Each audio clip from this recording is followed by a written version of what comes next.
Hi, my name's Meryl Nerona. I teach English at the Harefield Academy. My name is Claudinia Williams. I am a science teacher at Crown Woods College in Eltham, South East London. So my name's Chloe. I teach geography at Archbishop Lanfranc School in Croydon. Hi, my name is Oliver Beach. I teach business studies at Crown Woods College in Eltham. Over 6 weeks, BBC Three viewers have watched 6 tough young teachers' first foray into the classroom through the graduate scheme Teach First. Ahead of the final episode, we sat down with Oliver, Chloe, Claudinia and Meryl to talk about their experiences in teaching and in television. Do we have any regrets about letting yourself be filmed? We could look at the positive first. Yes. No, I don't think I have any regrets about being filmed. I think it was everyone that we worked with was really supportive and really kind, weren't they? And I always felt like if I wanted to, I could ask them to stop, or I could say, I don't want this to be done anymore. And they were really supportive of that and really respectful, I felt. And also because it was a brand new experience for us, it's hard to regret anything as it was going on because it was all very new, I found. And it was very nice to be kind of self-reflective as the year went on, I found. Like perpetual navel-gazing as the year went on, which was quite refreshing. Yeah, it's good to reflect and it's good to kind of keep looking back. And as you talk about your lessons after each lesson, you find yourself, when you plan the next one, you think, oh, I remember that didn't go well, or that didn't go well, or that went well, and then you kind of adapt as you go on, which was good.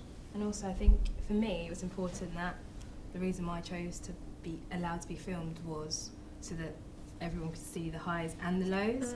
So I think it was a real representation of what we were going through, especially for me. So I think they captured that, so it's not a regret. I think it's a very honest reflection of something that people don't necessarily know a lot about, maybe about that first kind of year or two teaching. So I think it's quite an honest reflection of what it's like. Definitely. Life's too short for regrets. It certainly is. I think any risks that we had, or our schools have had, or Teach First have had, I think there are bigger questions in education that hopefully the documentary opens up into, and hopefully people will be talking about that in the next few years. I think the expectation on myself and from my peers and from my family and from my superiors was really high, which is really flattering, but existed. And in a situation where which felt new to me, which was being under severe pressure but also feeling like it wasn't working, was really overwhelming, and teaching is very overwhelming at times. And I had a bit of a meltdown as a result of that. Everyone responds differently to emotional situations. I respond with poems, which is, everyone learns differently. And as time went on, I realized that actually that situation, although it was new and it was overwhelming, it was also very useful and helped me grow as a teacher. And the negative feedback, or the constructive criticism as you'd maybe want to call it, would happen less. And when it happened, I would take it on board more and actually be excited to hear it. And actually now I still love being observed, because actually I get to learn so much about myself and how to, most importantly, create better lessons to have better results for the kids I teach. I think now that the programme's gone out, the kids have found it really exciting. Yeah. We're not a school that gets a lot of attention, really. We're not the most glamorous looking school. So I think they found it really exciting. I think they all feel like mini celebrities. I think they're quite enjoying it. It's weird being called your first name more by students. Yeah. It's also being weird being told to go cry in the toilet by students. That didn't happen before the show. On the positive side, it's good. I think, and it also opens up more dialogue between the student and the teacher. And I feel like it's really important to engender really positive relationships with your students. So it kind of, I think, helps that slightly as well. And it also shows that we're human, which I think is really important as a teacher to a student. I think it's been quite strange having the kids know so much about my personal life, and there's definitely a lot more of my personal life that probably made it into the final edit than I thought would. So it's been quite strange having kids come up to you saying, your name's Meryl, I saw your mum on TV. It's like, yep, and I'll see your mum at parents' evening. So it's been a bit bizarre, but at the same time I think it's been really sweet when a kid has stayed back after a lesson and said, we had no idea, we made your life so difficult, we're really sorry, and why didn't you tell us that you were getting in so much trouble? No teacher could have handled that class. And I was like, thanks guys, it's really sweet. Yeah. So it's nice that they can we can all look back, students and myself, and see how far we've come at the same time. I think it's been quite similar. After the first one went out, I remember I had my year 10s, and all of a sudden it was like, thank you, miss. Like after every lesson, I just noticed that everyone was a lot more grateful. I was like, was this lesson that good? And just lots of. I had a year 11 who came back to say, just to say, miss, actually, I got my B. Really, I think it might have been because of you. And on Friday, I had my year 11s that I taught last year who came back to visit, who was just like, you had no idea, like this is what it's like to teach, and they're already having conversations about potentially going into teaching or potentially looking at working with young people. So they've actually been inspired by what we've done. So it's great to think about, Teach First students thinking about already being Teach First teachers. So I think on a whole, it's been really, really positive. For me, at least in Crownwood. So I've really enjoyed their reflections, even the difficult one, even number 5 last week. The girls involved in that. I think the conversations that have come from that have been really, really, enlightening, just showing how much we've grown together. So something that was really negative at the time, seeing how far we've come together is really actually, and thinking about how we've turned that around has been great to see. I think, the support you don't always see on the edit of the show, but I definitely felt that I was supported. I think Teach First were fantastic. They came in, they did workshops with me for behaviour, gave me loads of practical things. Canterbury equally were really, really supportive in giving additional support, as well as like my subject tutor and my professional tutor. I had a behaviour management specialist coming in, so that was really helpful. And in terms of the support that the school gave, there were so many people from the school who gave up so much time out of the way to really look after me. I think my department were fantastic. I was able to go and observe teachers out and around the school who were really, really generous in giving up their time so I could see what they do. And also, I had to email in like 18 formal lesson plans a week for 6 months so that somebody could check over them. I mean, someone's like, yeah, I've got to do them, but someone's giving up the time, I guess, to check over them. My head teacher even gave up time, so every 2 weeks she'd check my year 9 marking. I mean, that's like, I don't know any head teachers who give up so much time to check the marking of their trainee teachers, so that was really nice to know that she was there to give up time to help my development. And, so many people gave up time so that I could be observed 4 or 5 times a week. And, at the end of the day, like it's only helping me. I don't necessarily know what they get out of it.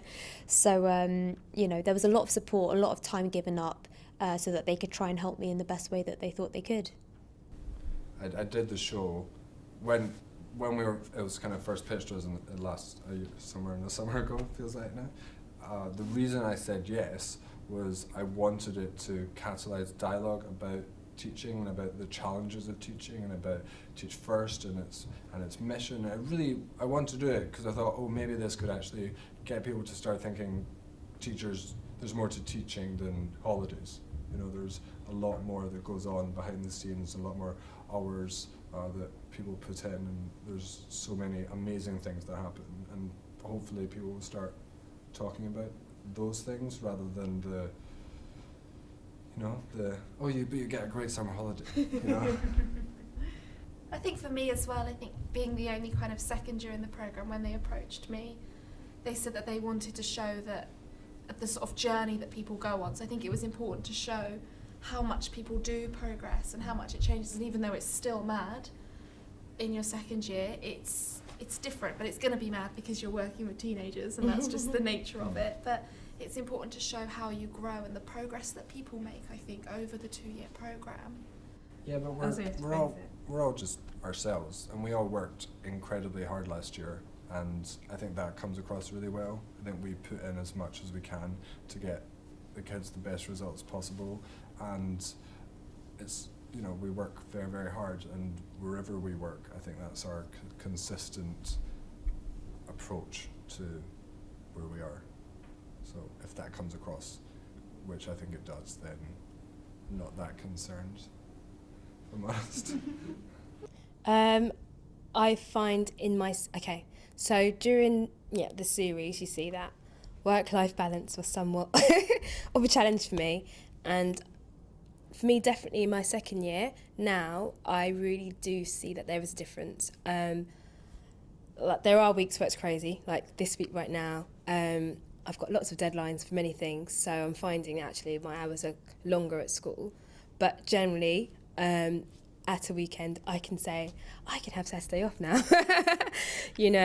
So although, my evenings are quite late, I'm finding that I'm doing less work at home. So I'm not staying till 6, 7 o'clock and then bringing books home and then working till early hours of the morning. So I do sleep and I do have somewhat of a diet now. So definitely in your second year, I've made sure that actually for me to be a better teacher, I need to be a happy person.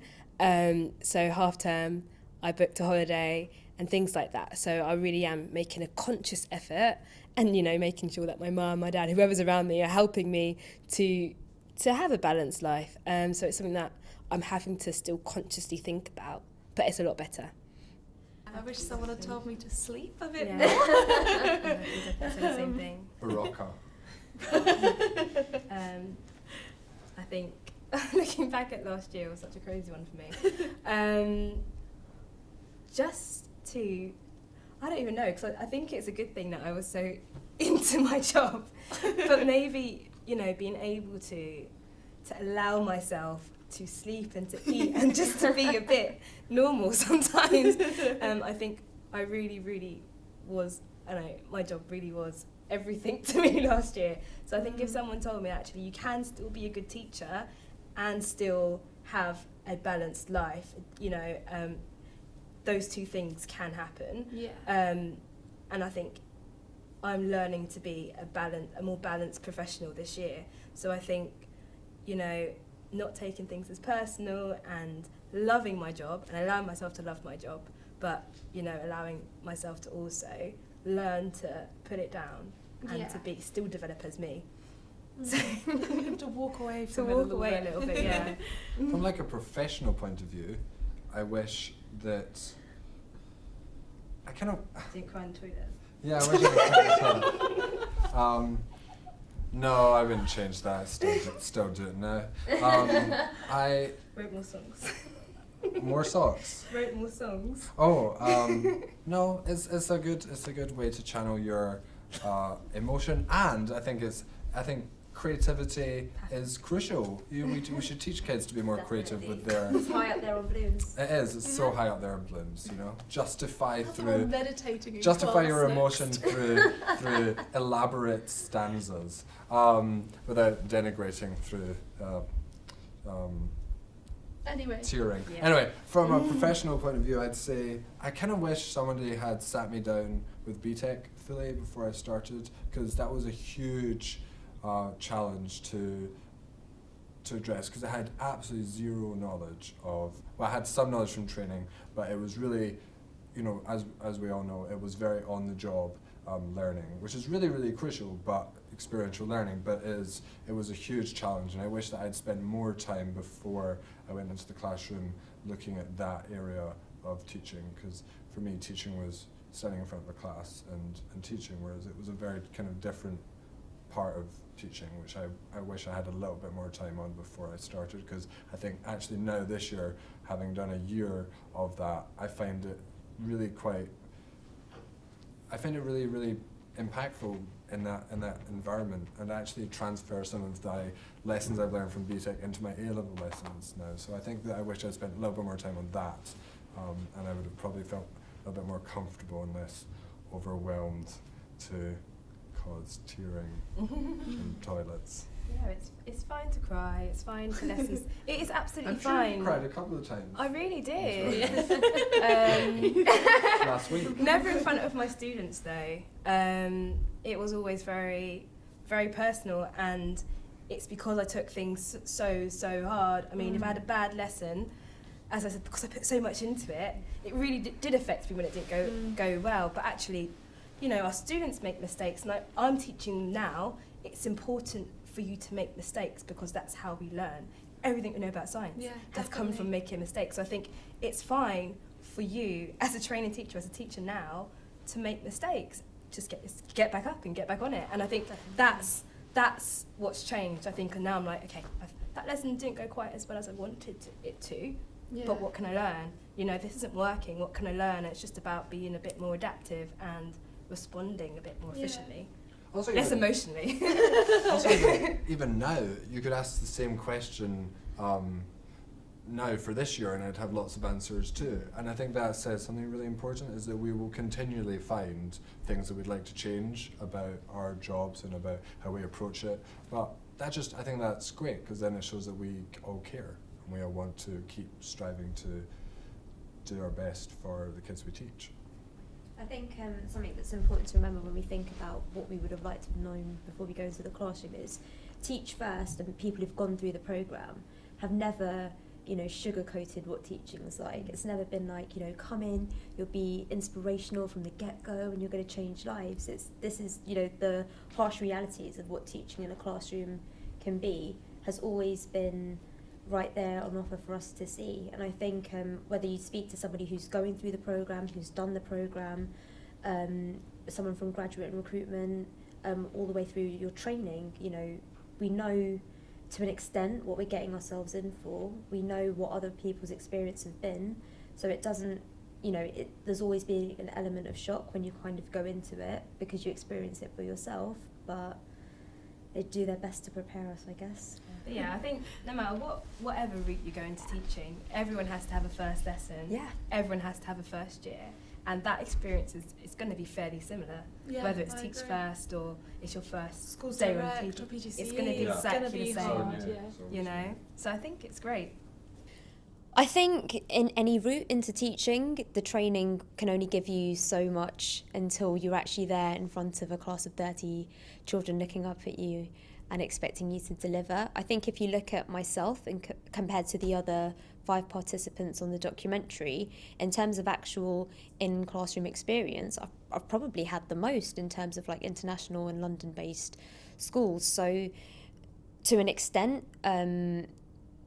I guess to an extent, you'd expect that I would have found it the less shocking or, you know, arguably the easiest based on that. So I think in terms of what we all got, there'll always be an element where you'll go in on your first day, no matter what route into teaching you do, and you'll think, wow, this is for real.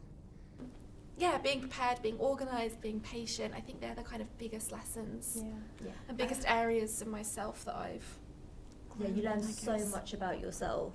And also about our students. I think for me, it was just so important not to underestimate the power of a relationship and the power of trust, and to actually just remember, you know, some of these difficulties that the students are having with me isn't personal, and it's the fact that they just haven't learned to trust you yet.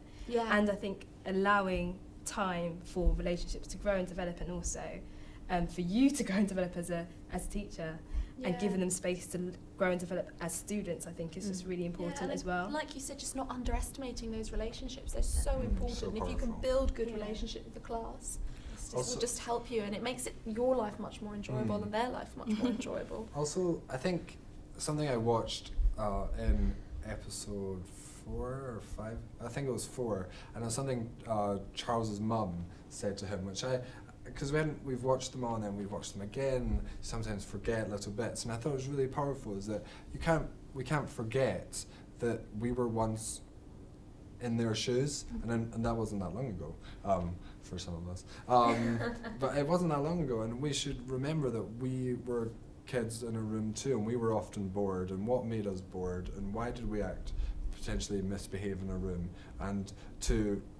it's a mixture of patience and frustration. You know, you have to be patient, but not get frustrated, because actually they're all just humans, and we were them too. We still are, but we were in we were in that situation not that long ago, and just to remember that when we start to get frustrated when they start getting bored, instead of like, oh, why are you getting bored? Think, okay, well, if I was them, why would I be bored, and what could I do to change it? And I think that's really important, that we don't we are engendering those relationships, but also not becoming disconnected in terms of our own experiences and our own kind of understanding of their lives. Yeah, I think it was always reminded to look at the bigger picture, so to look at the context and just to think about actually what's going on here, and just, I guess, not to be so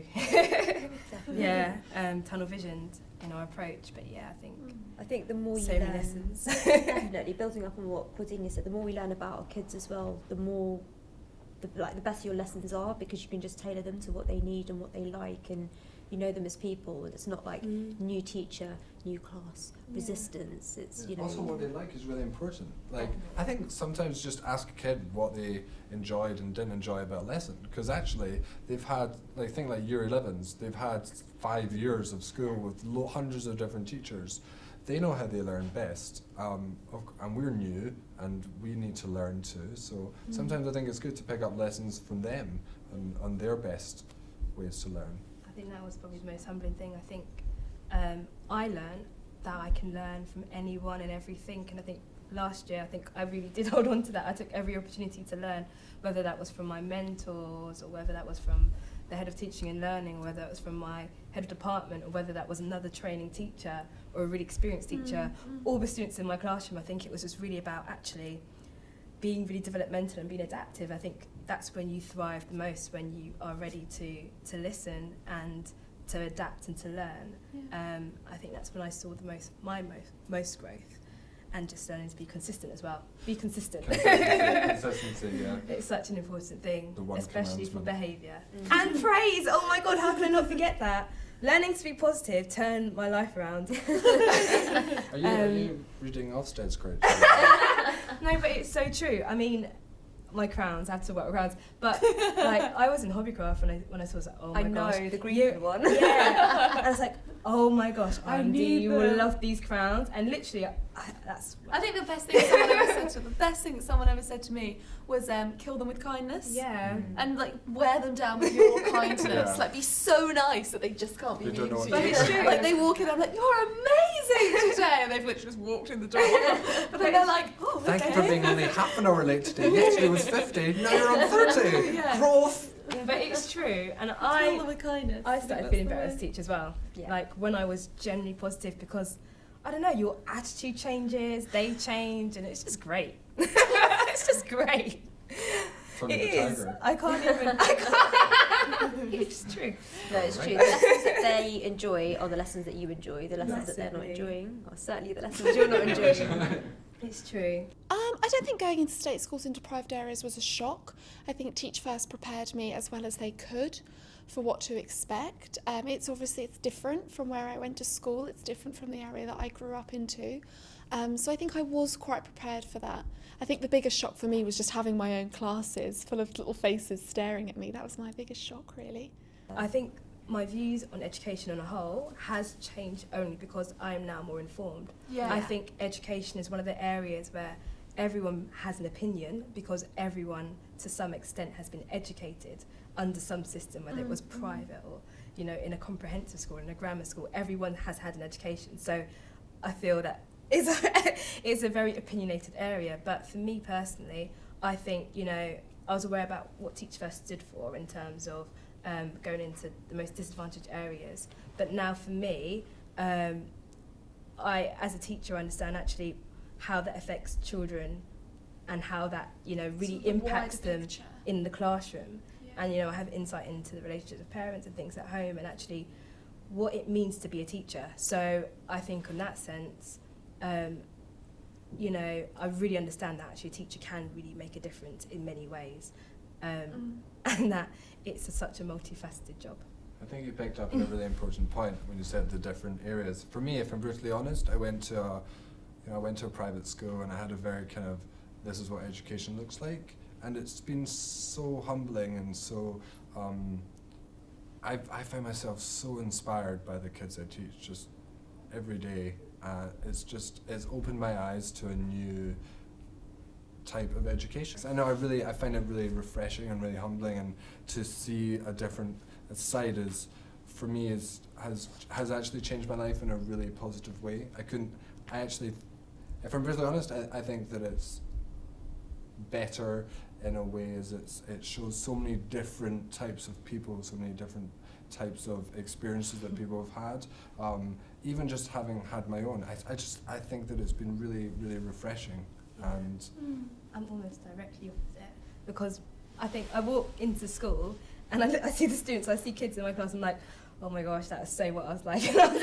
Like, this is my group of friends. I could be my teacher. Like, my school was so similar, and I think for that reason, it is inspiring, because I'm like, okay, I wasn't capped in school, and even coming from, you know, a Teach First type school, I've still made progress, and I think it's just something that I'm always reminded that children, whatever kind of school you go to, they all have dreams, they all have visions, and actually teachers are in a position to help make them all reality. So I think it's such a powerful message, but it still highlights the fact that, you know, the fact that we're here, the fact that Teach First exists is because not all schools have the same amount of funding, and some schools don't have, I don't know, the equipment or the facilities to do fancy experiments, even though they probably deserve to, and that will enrich their learning the best. It still highlights that we have schools in London or around the country that are built on sites that are falling down, that, you know, that there are very real issues that, as much as we care about our students, they come from really complicated backgrounds, and there's, you know, only so much we can do as a teacher to help them on that social behavioural aspect. Yeah. You know, it really just highlights on the Teach First front that it takes a community to educate a child. And as much as, you know, we care about these children, our role is limited to an extent. And, you know, we all put in hours as much as we can, but to an extent, you know, there's a line where actually parents play a role. There's another line where, in fact, actually maybe a social worker plays a role. Yeah. And, you know, it really highlights actually some of the issues in education as well. We all have different backgrounds, and we all deserve the same chance. And, you know, growing up, I only saw one background, and that's not fair. You know, it's so humbling to see that. Like, we all, like, probably only saw one background. Like, I literally went to the college that was opposite Harrow Boys School.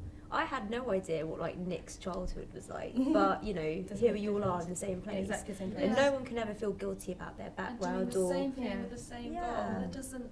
I think in terms of my views on education, I think, like you said, I'm just much more informed now. I think I went into it thinking about this exciting mission and what I wanted to do personally, but not maybe thinking about the wider picture. And I think, again, like you said, as a teacher, there is a limit to what you can do, and you need wider support, and there needs to be wider networks that can come in to really help these children that don't have the same opportunities, but that deserve the same opportunities that other children get if they're going to all be on a level playing field. Definitely.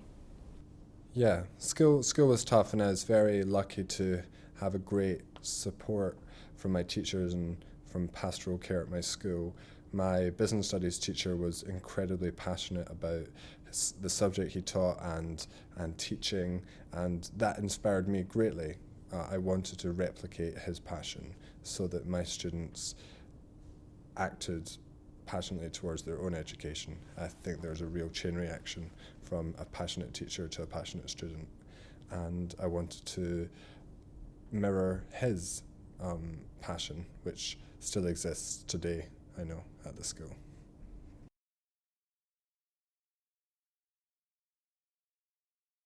So staying on for the third year was carrying on teaching, I guess, without the Teach First bit. But yeah, I am planning on staying next year and to carry on teaching for the foreseeable future.